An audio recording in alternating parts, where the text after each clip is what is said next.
देखिए हर खबर यहीं पर, सब्सक्राइब कीजिए TV9 भारतवर्ष।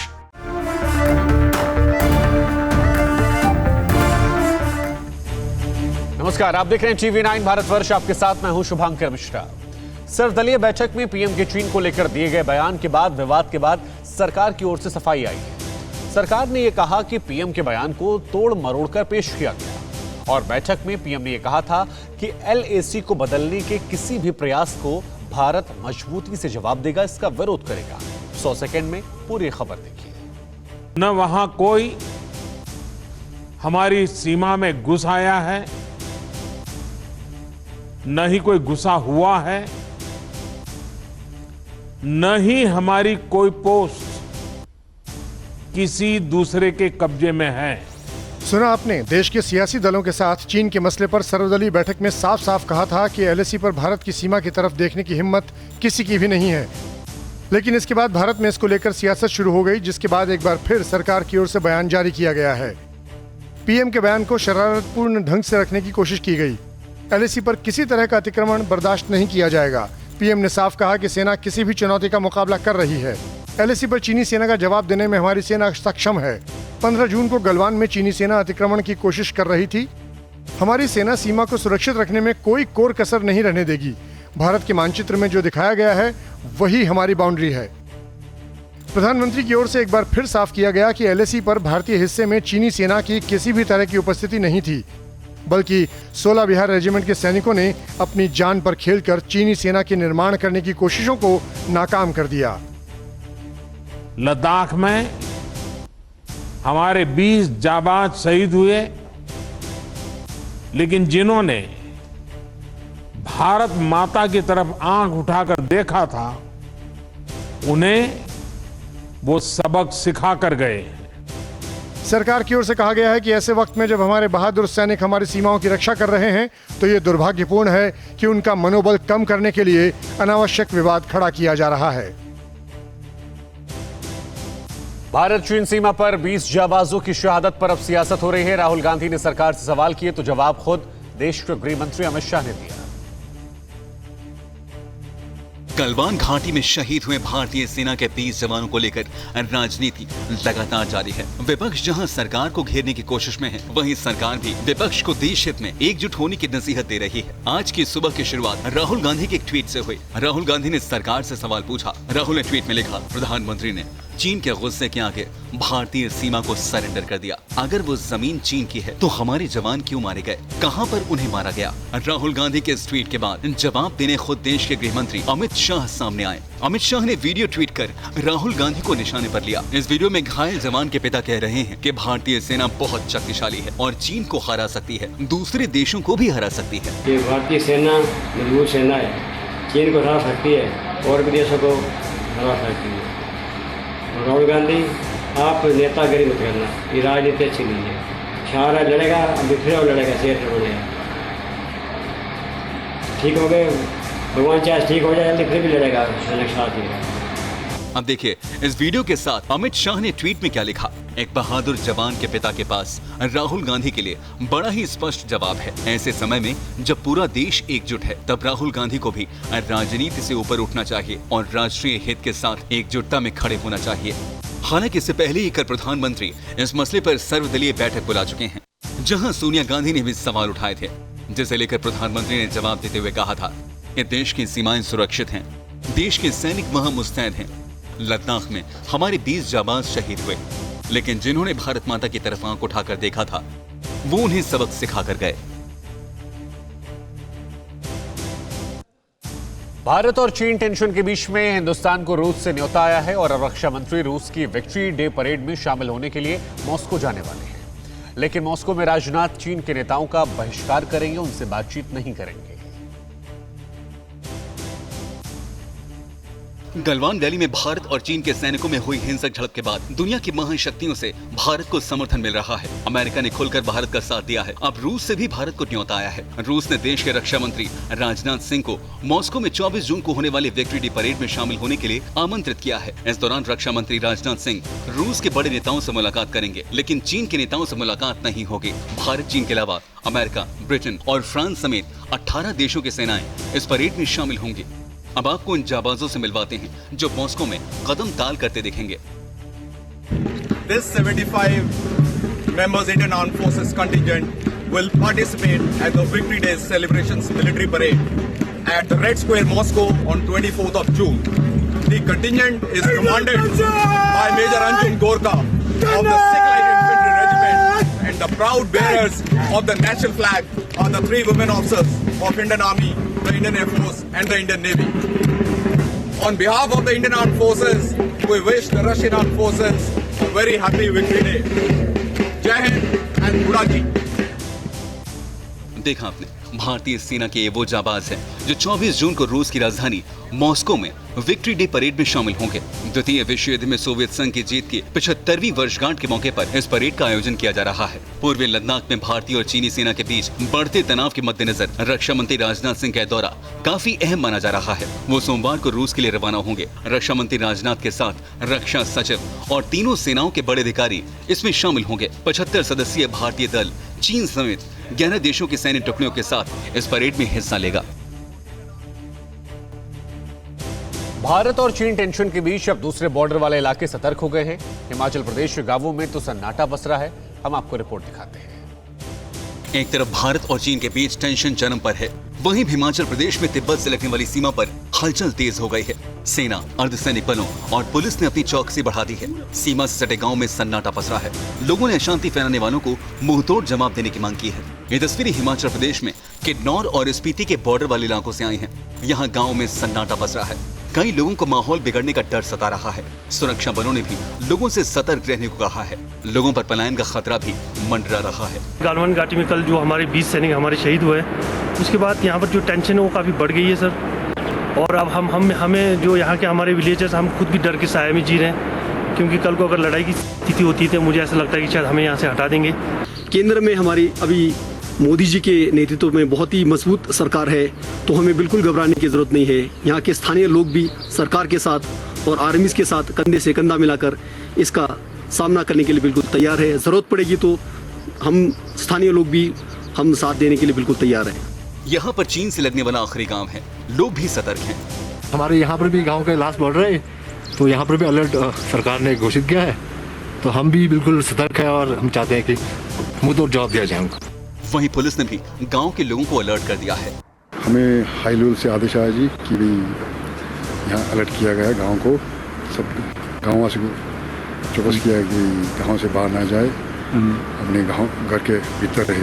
बाकी वैसे यहाँ शांति है। आपको बता दें, गलवान घाटी में भारत चीन के सैनिकों के बीच हिंसक झड़प के बाद दोनों देशों में टेंशन बनी हुई है।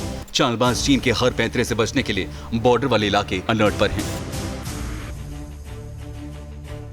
वहीं आपको बता दें कि चीन के उकसावे पर अब पाकिस्तान ने हरकतें तेज कर दी हैं। पाकिस्तान ने बॉर्डर पर ड्रोन उड़ाए। ड्रोन में हथियार बांधकर आतंकवादियों तक पहुंचाने की कोशिश की जा रही है। इन तस्वीरों को ध्यान से देखें। ये पाकिस्तान की साजिश है। ये बड़े बड़े भारी भरकम हथियार पाकिस्तान की तरफ से हिंदुस्तान की सीमा के अंदर गिराए गए थे। ये पाकिस्तान की ड्रोन वाली साजिश है। पिछले कई दिनों से पाकिस्तान बॉर्डर पर ड्रोन उड़ रहे हैं। इस बार भी ये ड्रोन उड़ता हुआ दिखाई दिया, लेकिन बीएसएफ के चौकन्ने जवानों ने फौरन इस पर गोली चला दी और इसे जमींदोज कर दिया। पाकिस्तान की नापाक साजिश एक बार फिर पर्दाफाश हुई है। सामने अगर आप तस्वीरें देखें, ड्रोन के जरिए पाकिस्तान की तरफ से भारी हथियार जो है वो ड्रोन के जरिए इस तरफ लाए जा रहे थे। हमारे साथ कमांडेंट साहब मौजूद हैं। साहब, ये बताइए कि ये हथियार ड्रोन के जरिए लाए जा रहे थे, क्या क्या बरामद हुआ है अभी तक? पेट्रोलिंग से आ रही थी, जब इन्होंने ड्रोन की हरकत को देखा, इन्होंने अपनी गाड़ी रोका। गाड़ी रोकने के बाद इन्होंने नीचे उतर के उस पर सिंगल शॉट फायर किया। पहले तो गोली नहीं लगी, फिर बेस्ट फायर किया तो इसको मार गिराया। सर, क्या कुछ ये यूएस मेड है हथियार? ये यूएसए मेड M40 है, ये आपके सामने है। तो इसके अलावा हमने 60 राउंड भी क्लाइम किए हैं, 2 मैगजीन हैं और 7 ग्रेनेड। चाइनीज ग्रेनेड करने के बाद ये मेड इन चाइना के ग्रेनेड है। 60 राउंड जो है वो यहाँ पे है M4 मैगजीन। साफ तौर पे आप तस्वीरों में देख सकते हैं। यूएस मेड राइफल जो है वो आप साफ तौर पे अपनी तस्वीरों में देख सकते हैं। ये तस्वीरें जम्मू कश्मीर में कठुआ के पंसेर इलाके से आई हैं और पाकिस्तान के स्पाई ड्रोन को गिराने की घटना सुबह 5 बजे की है। पाकिस्तान अपनी नापाक हरकतों से बाज नहीं आ रहा। बॉर्डर पार से भारतीय सीमा में रेकी करने के मकसद से वो लगातार ड्रोन भेज रहा है। पिछले कुछ दिनों में इस तरह कई बार ड्रोन भारतीय सीमा में उड़ते देखे गए हैं। कई ड्रोन तो फायरिंग करने के बाद वापस लौट गए और कुछ ड्रोन को इसी तरह शूट करके गिराया गया है।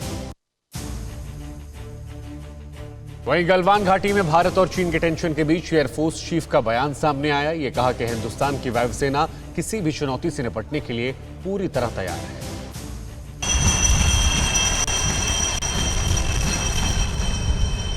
ये इंडियन एयरफोर्स के पासिंग आउट परेड की तस्वीरें हैं। आसमान में फाइटर जेट्स उड़ रहे थे।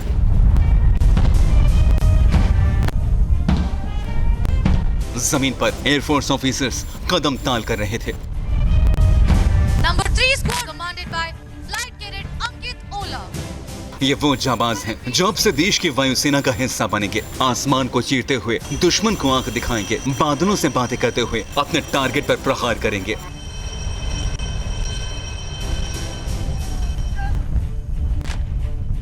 ये तस्वीरें हैदराबाद की दुंदिगल में इंडियन एयरफोर्स एकेडमी में पासिंग आउट परेड की हैं। पासिंग आउट परेड में हिस्सा लेने पहुंचे chief of air staff RKS Bhadauria ने LAC पर वर्तमान हालात को लेकर खुलकर बात की। एकेडमी की पासिंग आउट परेड और कंबाइंड ग्रेजुएशन सेरेमनी को संबोधित करते हुए एयर चीफ ने कहा कि गलवान घाटी में शहीद हुए जवानों का बलिदान व्यर्थ नहीं जाएगा।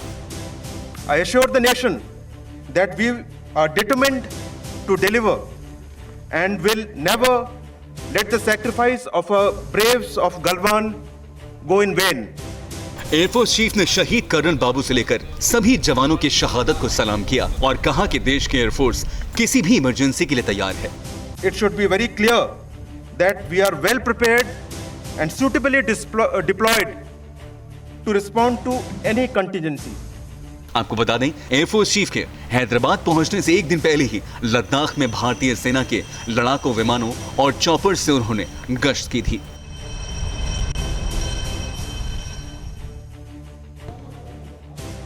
असम के तेल के कुएं में लगी आग अभी भड़की हुई है और इसे बुझाने को लेकर बड़े लेवल पर मीटिंग की जा रही है। उधर पर्यावरण को भी आग से काफी नुकसान होने लगा है।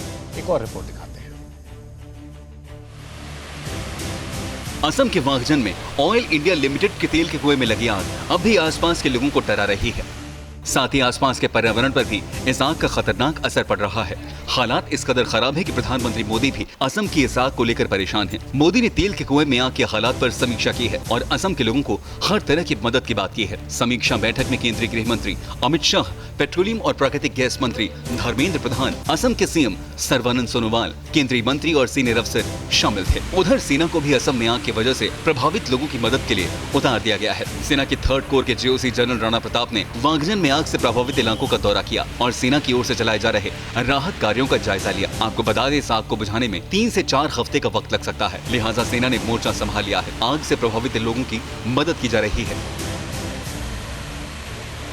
सेना इस इलाके में एक अस्थायी पुल भी बना रही है जिसका सारा साजो सामान वागजन पहुंच गया है। उधर तेल कंपनी ने कहा कि इस आग की वजह से पर्यावरण पर पड़ रहे प्रभाव की रिपोर्ट तैयार की जा रही है। इसके साथ साथ एयर क्वालिटी पर भी नजर रखी जा रही है। इसमें तिनसुकिया जिले में डिब्रू साइखोवा राष्ट्रीय उद्यान और पक्षियों के लिए मागुरी मोटापुंग बील समेत गैस कुएं के नजदीक इलाकों में पर्यावरण का सर्वे किया जाएगा। ऑयल इंडिया के मुताबिक पर्यावरण और जलवायु परिवर्तन के क्षेत्र में काम करने वाला संगठन टेरी भी एयर क्वालिटी और ध्वनि के स्तर पर रिसर्च करेगा। आपको बता दें, असम के वागजन में ऑयल इंडिया के 5 नंबर के कुएं में 27 मई से ही गैस निकल रही थी। आसपास के लोगों ने ऑयल इंडिया को कुएं से गैस निकलने के बारे में जानकारी दी थी, लेकिन गैस को रोका नहीं जा सका, जिसके बाद कुएं में धमाका हुआ और फिर बाद में भयानक आग से अब तक चारों ओर हाहाकार मचा हुआ है।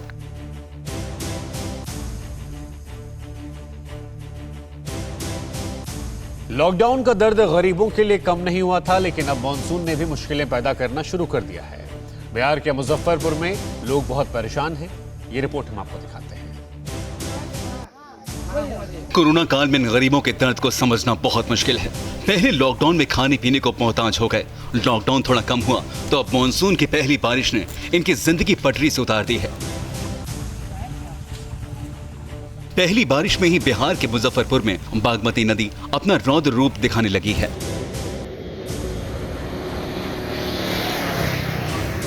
इन तस्वीरों को देखकर आप चौंक जाएंगे। कई घर पानी में तैर रहे हैं, कई घरों के अंदर पानी घुस गया है, घर का सारा सामान पानी में बहने लगा है। लोग बहुत परेशान हैं। 3 फीट 3.5 फीट पानी जो है सो बह रही है और पूरा प्रलय जो है सो रोड जो है सो अथी है और संकट की घड़ी में एकदम से कुछ भी नहीं है। बागमती समेत कई नदियों का पानी निचले इलाकों में फैलने लगा है। यहाँ कई पुल पानी में बहने लगे हैं। कई पुल क्षतिग्रस्त हो गए हैं, जबकि प्रशासन की तरफ से इनके लिए कोई इंतजाम नहीं किए जा रहे। स्थानीय प्रशासन देखने भी तक नहीं आए हैं। लोग देखे तेज धूप में झुलस करके अपना जीवन हथेली कर गए हैं। 2 व्यक्ति जो है 2 घंटा पहले इसमें गिर गए थे, लेकिन किसी स्थानीय चोटिल हो गए, अपना चोटिल हो गया, उसको निकाल लिया गया।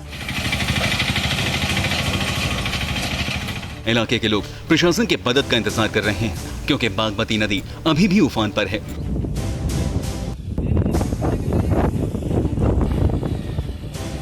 लोगों को समझ नहीं आ रहा कि आखिर वो कहां जाएं, किससे मदद मांगे। कई लोगों के सामने तो खाने पीने की बड़ी समस्या खड़ी हो गई है। जोरदार बारिश के बाद करीब 2 लाख लोग प्रभावित हुए हैं। वो सिर्फ मदद का इंतजार कर रहे हैं।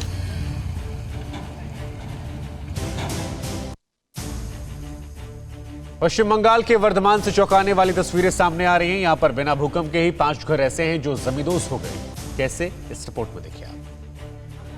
इन तस्वीरों को देखकर आप यकीनन एक पल के लिए सहम गए होंगे। इन तस्वीरों को देखकर आपके मन में एक डर बैठ गया होगा। जरा सोचिए उन लोगों के मन में क्या बीत रही होगी जो इन घरों में रह रहे थे। ये घर, ये मकान नींव से उखड़कर अलग हो गए हैं। जमीन से कई फीट नीचे तक गड्ढा दिखाई दे रहा है। ये तस्वीरें डराने वाली हैं। ये तस्वीरें सिहरन पैदा करने वाली हैं। ये तस्वीरें हमेशा हमेशा के लिए जहन में खौफ भरने वाली हैं। अगर आप सोच रहे हैं यहाँ कोई विनाशकारी घटना घटी है, इस इलाके में कोई बड़ा भूकंप आया है, यहाँ की जमीन थर्राई है, तो आप गलत हैं। कंक्रीट से बने घर अचानक ही जमींदोज हो गए। अब यहाँ देखिए, इस पूरे इलाके की जमीन में दरारें पड़ी हुई हैं। ऐसा लगता है यहाँ कोई प्रलय आई हो। कुदरत ने इस इलाके में अपना गुस्सा दिखाया हो, लेकिन ये सब अपने आप हुआ है। ये तस्वीरें पश्चिम बंगाल में बर्दवान के जाबाद इलाके से आई हैं। यहाँ रात को करीब 2:30 बजे जमीन में तेज कंपन हुआ और 5 मकान अपने आप ही जमींदोज हो गए। जैसे ही यहाँ की जमीन कांपना शुरू हुई, लोगों ने इधर उधर भागना शुरू कर दिया। कई लोगों ने भागकर अपनी जान बचाई, लेकिन एक महिला की जिंदगी नहीं बचाई जा सकी। उसे जमीन ने निगल लिया। इस घटना के बाद इलाके के विधायक जितेंद्र तिवारी पहुंचे, लेकिन लोगों में जबरदस्त गुस्सा था। उनके मुताबिक वो पिछले 24 साल से शिकायत कर रहे थे कि यहाँ जमीन के नीचे हलचल हो रही है। ये मकान कभी भी गिर सकते हैं। क्या करें हम लोग, क्या करें बोले? हम लोग बैठ करेंगे, आप यहाँ बैठ करेंगे। क्या देखिएगा? मार कर दिया, आप क्या देखिएगा? मार कर दिया और क्या देखिएगा बोले? इस इलाके का जर्रा जर्रा कांप गया है। लोग दहशत में हैं। उनकी समझ में नहीं आ रहा कि आखिर लोहे और कंक्रीट के बने घर अचानक ऐसे जमींदोज कैसे हो सकते हैं। फिलहाल लोगों ने प्रशासन से उनके अलग रहने के इंतजाम की मांग की है और रेस्क्यू ऑपरेशन जारी है। कोरोना काल में अब दिल्ली में नया विवाद खड़ा हो गया है। कोरोना मरीजों को लेकर एलजी के फैसले का विरोध दिल्ली सरकार ने किया है। पूरी खबर 100 सेकंड की इस रिपोर्ट में। दिल्ली में कोरोना की रफ्तार अब खतरनाक स्तर को भी पार करती नजर आ रही है।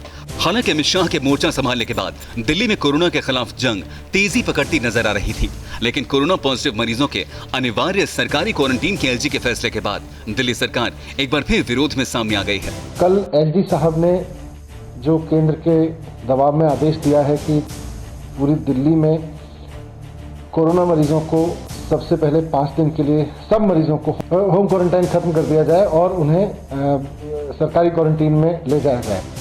दिल्ली डिजास्टर मैनेजमेंट अथॉरिटी की बैठक में दिल्ली के सीएम अरविंद केजरीवाल ने एलजी अनिल बैजल के अनिवार्य क्वारंटीन आदेश का विरोध करते हुए कई तर्क रखे हैं।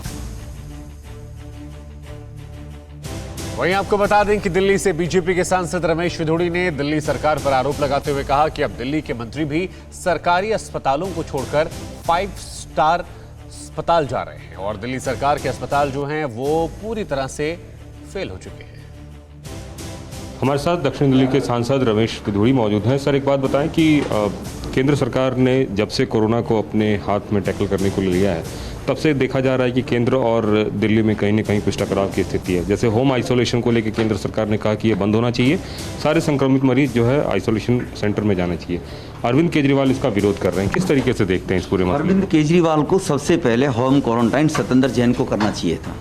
उसने कहा छोटा मोटा बुखार हो तो अस्पताल, तो सत्येंद्र जैन क्यों अस्पताल में गए? दिल्ली के किसी भी पॉजिटिव पेशेंट को कोरोना वायरस को गवर्नमेंट हॉस्पिटल से निकालकर जो प्राइवेट में जाएगा उसकी पेमेंट दिल्ली सरकार करेगी। जैसे सत्येंद्र जैन की करेगी दिल्ली सरकार, ऐसे ही क्या दिल्ली के आम आदमियों का अधिकार नहीं है तो केजरीवाल साहब इस बात का पहले जवाब दें। ज़्यादा फैल रहा था, इसकी वजह से सबको कहा जा रहा है कि घर में किसी को रहने की जरूरत नहीं है, सीधा अस्पताल। नहीं, केजरीवाल साहब ने पिछले 3 महीने में कुछ किया ही नहीं ना। केजरीवाल साहब झूठ बोलते रहे। हाई कोर्ट में जब उन्होंने हलफनामा दिया तो हलफनामे में उन्होंने कहा हमारे पास तो केवल 3100 बेड हैं और दिल्ली में पेशेंट हो गए 15,000। तो केजरीवाल क्या करते? तो केजरीवाल साहब ने पिछले 2.5 महीने में कुछ नहीं किया, दिल्ली के लोगों को मरने के लिए छोड़ दिया। दिल्ली के लोगों की छोटी सी भूल थी कि केजरीवाल को मुख्यमंत्री बना दिया, इन्होंने उनको सजाए मौत देनी शुरू कर दी केजरीवाल साहब ने। आने वाले दिनों में बताया जा रहा है 80,000 बेड की जरूरत है या दूसरे भी, ये बेड पूरे हो पाएंगे? बिल्कुल, एवरीथिंग इज पॉसिबल। दुनिया के अंदर कोई चीज़ इम्पॉसिबल नहीं है, लेकिन इच्छा शक्ति होनी चाहिए। केजरीवाल साहब की सत्ता पर बने रहने के लिए इच्छा शक्ति होती है, सेवा भाव से इच्छा शक्ति नहीं है। और उसकी संवेदनशीलता उस बात से दर्शाती है, वो प्रमाण है कि अपने बच्चों की कसम खाई थी, राजनीति में नहीं जाऊंगा और कांग्रेस का समर्थन नहीं लूंगा। तो जो अपने बच्चों के मामले संवेदनशील नहीं रहा, आप कैसे एक्सपेक्ट करेंगे दिल्ली के 2 करोड़ लोगों के मामले संवेदनशील होगा? वहीं कोरोना काल में पटना से शर्मसार करने वाली तस्वीरें आई। यहां पर एक मरीज ने अस्पताल के बाहर दम तोड़ दिया, लेकिन अस्पताल में किसी ने भी उसकी कोई मदद नहीं की। देखिए एनएमसीएच का यही है, पेशेंट गिरा हुआ है लेकिन कोई वहाँ छूने के लिए तैयार नहीं है। चारों बगल का देखिए स्टाफ को, यहाँ पे चारों बगल से स्टाफ खड़ा है, कोई नहीं खा रहा है, कोई नहीं, और यहाँ पे कोई नाम निकाल नहीं। देखिए ये तस्वीरें इंसानियत को तार तार करने वाली हैं। जरा सोचिए, कोई शख्स जमीन पर मरने की हालत में पड़ा हो और अस्पताल से कोई भी उसे उठाने की जहमत तक ना उठाए। इसके साथ भी यही हुआ। देखिए पेशेंट का हालत है, यही इलाज हो रहा है। कोरोना महामारी के बीच बीमार शख्स पटना के एनएमसीएच अस्पताल पहुंचा था। अस्पताल के बाहर ही मुँह चक्कर खाकर गिर गया। मरीज आधे घंटे तक मेडिसिन विभाग के गेट के पास तड़पता रहा, पर अस्पताल में तैनात डॉक्टर्स और स्वास्थ्य कर्मियों ने उसकी सुध तक नहीं ली। अस्पताल में भर्ती दूसरे मरीज के परिजनों ने पूरी घटना का वीडियो बना डाला। तस्वीरों में साफ देखा जा सकता है कि कोरोना पीड़ित बुजुर्ग मरीज मेडिसिन विभाग के गेट के पास तड़पते रहे। मरीज के परिजनों ने उन्हें उठाने की कोशिश की, पर अस्पताल के किसी भी कर्मचारी ने कोरोना संक्रमण के डर से उसे हाथ तक नहीं लगाया और आखिरकार मरीज की मौत हो गई। गिरने के बाद सब छोड़ दिए थे, छोड़ दिए थे। जब व्हाट्सएप जो दूसरे कोई लेने लगे फोटो, तब वहाँ 2 आदमी आकर उठाए तो हमको भी बोले तो उठा कर लेके गए। ये तस्वीरें आधुनिक समाज पर सवाल उठाने वाली हैं। ये तस्वीरें इंसानियत के नाम पर धब्बा हैं। अगर अस्पताल में समय पर उनका इलाज किया जाता तो उनकी जान बचाई जा सकती थी। समय पर लोग उनको ट्रीटमेंट समय पर ले जाते तो बच सकते थे, मगर समय पर किसी ने नहीं ले गया। इस बुजुर्ग की मौत ने अस्पताल प्रशासन पर गंभीर सवाल उठा दिए हैं। आखिर इसकी मौत का जिम्मेदार कौन है? हम आपको बता दें कि कल इस साल की सबसे बड़ी खगोलीय घटना होने वाली है। कल महासूर्य ग्रहण पड़ेगा और इससे आपकी जिंदगी कैसे बदलने वाली है, ये हम आपको इस रिपोर्ट से समझाते हैं। रविवार को देश और दुनिया इस साल सबसे बड़ी खगोलीय घटना की गवाह बनने जा रही है। साल 2020 का पहला सूर्य ग्रहण 21 जून को लगने जा रहा है। इस बार का सूर्य ग्रहण वलयाकार होगा, जिसमें चंद्रमा सूरज का करीब 98.8% हिस्सा ढक लेगा। भारत समेत इस ग्रहण का नजारा नेपाल, पाकिस्तान, सऊदी अरब, यूएई, इथियोपिया और कांगो में दिखाई देगा। भारत में देहरादून, सिरसा और टिहरी जैसे शहरों में लोग वलयाकार सूर्य ग्रहण का खूबसूरत नजारा देख पाएंगे। देश के दूसरे हिस्सों में आंशिक सूर्य ग्रहण दिखाई देगा। दिल्ली में सूर्य ग्रहण की शुरुआत 10:20 पर होगी। सूर्य ग्रहण 12:02 पर अपने पूर्ण प्रभाव में होगा। दोपहर 1:49 पर सूर्य ग्रहण खत्म हो जाएगा। ग्रहण का सूतक 20 जून की रात 9:52 से ही लग जाएगा। वहीं ज्योतिषीय गणना के आधार पर कुछ विद्वानों का मानना है कि इस बार के सूर्य ग्रहण से कोरोना की महामारी और प्राकृतिक आपदाओं की घटनाओं में कमी आएगी। कोरोना का संकट चरम पर पहुंचने के बाद धीरे धीरे कम होगा और भारत सुपर पावर बनने की राह पर आगे बढ़ेगा। बहरहाल सूर्य ग्रहण पर देश और दुनिया की नजरें टिकी हुई हैं। लगातार 6 घंटे तक सूर्य ग्रहण लगने के दौरान कुछ जगहों पर तो दिन में ही शाम जैसा नजारा देखने की बात कही जा रही है। 21 जून को सुबह 10 बजे के बाद लगने वाले इस सूर्य ग्रहण पर ज्योतिषियों के साथ साथ वैज्ञानिकों की भी नजर होगी। बताया जा रहा है कि इस बार का सूर्य ग्रहण कई मायनों में खास होगा और सबसे बड़ी खासियत तो यही है कि सूर्य ग्रहण 6 घंटे लंबा होगा। हालांकि एक्सपर्ट्स ने लोगों से गुजारिश की है कि सूर्य ग्रहण देखने के लिए एक साथ एक जगह पर इकट्ठा ना हो। साथ ही ये भी सुझाव दिया गया है कि सीधी आंखों से ग्रहण को ना देखा जाए।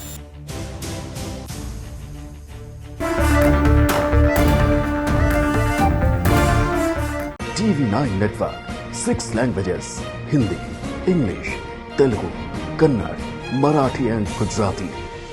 56 crore impressions. India's #1 news network. TV9 Network.